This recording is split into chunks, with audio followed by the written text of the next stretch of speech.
तो उन्होंने कहा मजा चखाएंगे तुमको भी।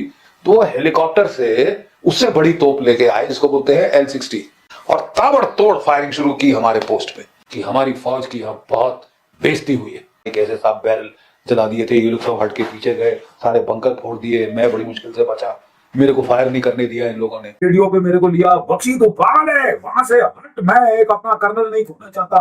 ड्राइवर का देखा तो बेचारे के हाथ ऐसे ऐसे कांप रहे थे, कहता सर बैठो बैठो जल्दी बैठो। फिर हम लोग बैठे, वहां पे उसने रो करके निकाली और जहां मैं उन्होंने निकाली, उन्होंने देखा ये जा रहा है, निकलने की कोशिश कर रहा, तो धड़ धड़ धड़ धड़ धड़ धड़ धड़ धड़। अगर थोड़ा ड्राइवर का हाथ मेरा ऐसे ऐसे हुआ होता, हम पराठी खाते तो सीधे 1,500-2,000 फुट नीचे जाके शिंगो नदी में ही रुकती गाड़ी। क्या हुआ कि उसके बाद ये जो पाकिस्तानी थे उन्होंने खूब जो मार लगाई, देखा कि ये तो पिछले स्लोप पे चले गए हैं, तो वो अपने अपने निकले बंकरों के ऊपर आके भगड़ा करने लगे कि है माँ का दूध पिया तो मार के दिखाओ। और फिर उन्होंने एंटी टैंक गन लाई जो कि टैंकों को बर्बाद करती है और मार मार के हमारे सारे बंकर तोड़ दिए। जान बचाने के लिए अपना वो पोस्ट खाली करके वो पीछे की साइड पे आ गए, नहीं तो अगर रहते सामने तो मारे जाते। जनरल रिटायर्ड जीडी बख्शी की तस्वीर जब भी सामने आती है तो आपके जहन में फौरी तौर पर उसका चीखना चलाना, उसका गुस्सा करना और तीसरी सबसे बड़ी बात, फौरी तौर पर किसी तरह पाकिस्तान और भारत की जंग छिड़ जाए। सबसे अहम वजह उसकी यही है कि जनरल जीडी बख्शी चूंकि एक वॉर एनालिस्ट है और कोई वॉर एनालिस्ट हमेशा उसी वक्त व्यूअरशिप या प्राइम या लाइमलाइट में आता है जब उसको ज्यादा व्यूज मिलते हैं या कोई वॉर की सिचुएशन होती है। और यही वजह है कि जब जब पाकिस्तान और भारत की कोई ऐसी जंग के करीब कोई मामलात हुए तो जनरल जीडी बख्शी खुलकर सामने आए और हमेशा उसे ज्यादा से ज्यादा व्यूज मिले। और जब व्यूज मिलते हैं, जब नाम ज्यादा होता है, जब टीआरपी बढ़ती है, तो फिर उसके बाद पैसा भी उतना ही मोटा मिलता है। तो यही वजह है कि जनरल जीडी बख्शी तो हमेशा वॉर की बात करते हैं, लेकिन एक सवाल जरूर उठता है कि आखिर क्या वजह है कि पाकिस्तान के साथ जनरल जीडी बख्शी को इतनी तकलीफ आखिर किस बात की है। साइकोलॉजिकली अगर देखा जाए तो कोई ना कोई ऐसी बड़ी वजह तो जरूर होगी कि जनरल जीडी बख्शी जब भी पाकिस्तान का नाम सुनता है तो लाल पीला हो जाता है, चीखता चलाता है, हत्ता के पाकिस्तान पर बमों की बारिश करके उसे तबाह बर्बाद करने की बातें तक की जाती हैं। तो आज की इस वीडियो में वो वजह भी आपको जरूर बताते हैं, क्योंकि जनरल जीडी बख्शी ने शायद जोशे खिताबत में या फिर गलती से उसके मुंह से वो सारी वजूहात भी निकल गई एक गुज़श्ता रोज होने वाले इंटरव्यू में। हालांकि दहाइयों से जनरल जीडी बख्शी टीवी पर आता है, बात करता है उस इंसिडेंट की, लेकिन उसमें एक चीज हमेशा से छुपा जाता है जिसमें पाकिस्तानियों ने उसके साथ काफी बुरा किया था। वो क्या है इस वीडियो में आपको आगे दिखाएंगे, लेकिन आगे बढ़ने से पहले आपसे गुजारिश है कि हमारे इस चैनल को जरूर सब्सक्राइब कर लीजिए ताकि ऐसी वीडियोस आपको जरूर मिलती रहें और साथ ही साथ बेल आइकन जरूर प्रेस कीजिएगा ताकि नोटिफिकेशन भी आपको फौरी मिलते रहें। अब बात करते हैं जनरल जीडी बख्शी साहब को। तकलीफ पाकिस्तान से यह है कि पाकिस्तानियों ने कारगिल की जंग में जहां पर मार मार के अधमुहा किया था भारतीय फौज की पूरी प्लाटून को, पूरी ब्रिगेड को, जिसे ये खुद लीड कर रहा था, वहीं साथ साथ जनरल जीडी बख्शी पर ऐसा टाइम भी आया था कि जब पाकिस्तानी फौज के तोपखाने से और उनकी फायरिंग से जनरल जीडी बख्शी मौत के मुंह से बचा था और खुद इस बात का इजहार कर रहा है और दुम दबाकर उसे वहां से भागना पड़ा था और इस बारे में वो खुद इजहार कर रहा है। आइए आपको दिखाते हैं। वो अलग दिखती थी तो पाकिस्तान समझ गया था कि यहाँ रेगुलर आर्मी नहीं, यहाँ बीएसएफ है। तो वहां पे उसने क्या किया कि हमने अपनी एक एयर डिफेंस की यानी विमान भेदी तोप ZU-23 ट्विन बैरल होती है, वो हमने लगा के दुश्मन के पर खच्चे उड़ा दिए। तो पाकिस्तानी 29 बलूच बड़ी बदमाश पलटन है इनकी, तो वो बड़े परेशान हुए मार खा खा के वहां पे। तो उन्होंने कहा मजा चखाएंगे तुमको भी। तो वो हेलीकॉप्टर से उससे बड़ी तोप लेके आए जिसको बोलते हैं L60 गन होती है, जिसकी रेंज हमारी रेंज से 1.5 गुना 2 गुना ज्यादा थी। तो अपनी तोप को उन्होंने हमारी तोप की रेंज के बाहर उसको रखा और ताबड़तोड़ फायरिंग शुरू की हमारे पोस्ट पे।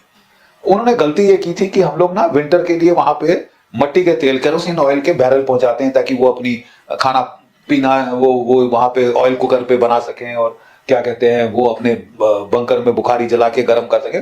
कड़ाके की ठंड होती है, -40 डिग्रीज और 40-40 फुट की बर्फ पड़ जाती है। टारगेट किया और मट्टी के तेल में अगर आप गोला लगे तो आप इमेजिन कर सकती है 300-400 फुट की तो लपटें गई और सबको बेचारों को पीछे बचाव के लिए अपने रिवर्स स्लोप पे आके कवर रखना पड़ा।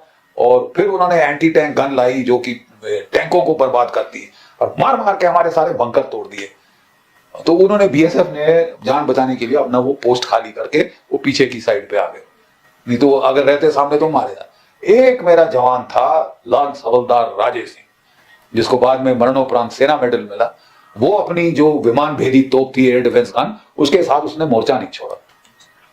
और वो बड़ा बोलता रहा, साहब मैं वापस फायर करूंगा। बोले ना कर भाई हमको ये। तो इतने बेचारे, बिकॉज उनके पास हथियार ही नहीं थे उसको जवाब देने के लिए।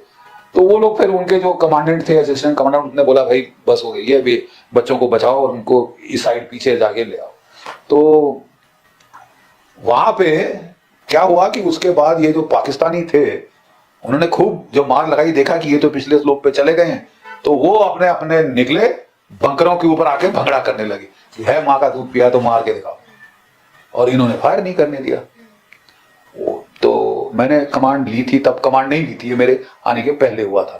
जब मैंने कमांड ली, बर्फ पड़ चुकी थी, तो आदेश थे कि कोई नहीं चलेगा, क्योंकि वो एवलांच आते थे जिसमें कि 100 के 100 आदमी गायब हो जाते हैं, दफन हो जाते हैं बर्फ के अंदर। तो मैंने कहा भाई मेरे को तो अपने पोस्ट चढ़ के देखना है पांव से, ताकि मैं एक एक पोस्ट जाके एक एक मोर्चा देख के आऊंगा, तब मैं कमांड। हाँ बेटा मैं नया सी हूँ। तो बोले मैं आपसे साहब अलग से बात करना चाहता हूँ, इनको बोलो जाए, इंस्पेक्टर साहब को बोलो जाए। तो मैंने कहा बेटा आप थोड़ा पीछे हट जाए। हाँ बेटा क्या हुआ? कहता साहब मैं आपको बताना चाहता हूँ कि हमारी फौज की यहाँ बहुत बेइज्जती हुई है। मैंने कहा क्यों, कैसे? तो उसने मुझे पूरी कहानी सुनाई, कैसे साहब बैरल जला दिए थे, ये लोग सब हट के पीछे गए, सारे बंकर फोड़ दिए, मैं बड़ी मुश्किल से बचा, मेरे को फायर नहीं करने दिया इन लोगों ने।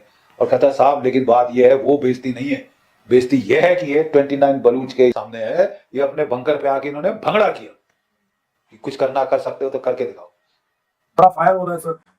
उसने रेडियो पे मेरे को लिया, बख्शी तो पागल है, वहां से हट, मैं एक अपना कर्नल नहीं खोना चाहता, अभी ना कर जाएगी हमारी ये वो। मैं कहा सर ये गांव वाले सब भाग रहे हैं, मैं इनको रोक नहीं करें। कहता तू जाने दे इनको, मैं और तेरे को ला दूंगा लद्दाख से, फोटोपोनी मैं तेरे को दूंगा यार, ये मेरी जिम्मेवारी है, तू ये गांव के पीछे क्यों पड़ गया? तो फिर मैंने कहा अच्छा चलो ठीक है। तो मैंने कहा कि अपने ड्राइवर ने मेरी गाड़ी खड़ी की हुई, बड़ी मुश्किल से आप लोग वहां पहुंचे। तो मैंने कहा भाई तू ड्राइवर का देखा तो बेचारे के हाथ ऐसे ऐसे कांप रहे थे। ठीक है, तो मैं कहा बेटा गाड़ी चला लेगा, नहीं तो पैदल चले। तो कहता नहीं साहब, उसने 2-3 सांस ली, कहता सर बैठो बैठो जल्दी बैठो। फिर हम लोग बैठे, वहां पे उसने करके निकाली, और जहां मैं उन्होंने निकाली, उन्होंने देखा ये जा रहा है, निकलने की कोशिश कर रहा है, तो अभी भी कई बार जब मेरे को नींद खुलती है तो मेरे को सब नहीं याद आते कि कैसे वो जो 100 गज थे वो पटार के एज तक। और वहां से सड़क भी पहाड़ की आप जानते हो ऐसे, अगर थोड़ा ड्राइवर का हाथ मेरा ऐसे ऐसे हुआ होता, हम पराठी खाते तो सीधे 1,500-2 हजार फुट नीचे जाके शिंगो नदी में ही रुकती गाड़ी। ठीक है, और वो फायर के थ्रू जो वहां किसी तरह बच के आए, तो नीचे आए तो वहां दिखते नहीं थे, वहां जाके हमने सांस में सांस ली और बचे। और फिर हाँ कमांडर साहब ने अच्छा किया, उन्होंने वो गाँव तो पूरा भाग गया, वो आए नहीं, वो कितने 1.5-2 साल नहीं आए वापस अपने गाँव में कि साहब की तो यहाँ पे कोई क्या बोलते हैं शराब लग गया है। सामने वीडियो अपने मुलाहिजा की इस बारे में अपनी राय का इजहार जरूर कीजिएगा और जनरल जेडी बख्शी के लिए कोई खास पैगाम जरूर लिखिएगा।